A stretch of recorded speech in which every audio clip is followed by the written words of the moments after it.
Eu não cansei. Não, pera aí, cara. Tá legal, né? Aquele boa noite super legal pra você.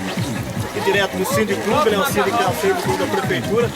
Vou mostrar tudo pra você essa aula de hoje, quinta-feira. Tá aí o pessoal aí, ó, finalizando a aula agora, 6 horas. Professor Gilberto trabalhando.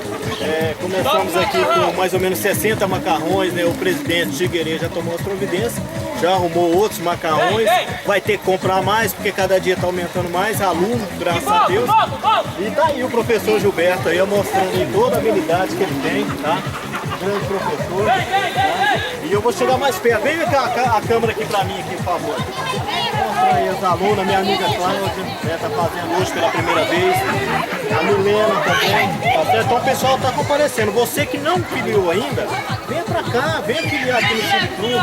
Dia 1º de maio, Dia do Trabalhador, o presidente Figueiredo, toda a diretoria está pretendendo fazer uma grande festa para o servidor da Prefeitura de Itumbiara. Graças a Deus, todos os dias está aparecendo 5, 6, 4, 5, 10 para filiar. Então, é o trabalho do presidente Figueiredo sendo reconhecido, tá bom? Na cidade inteira.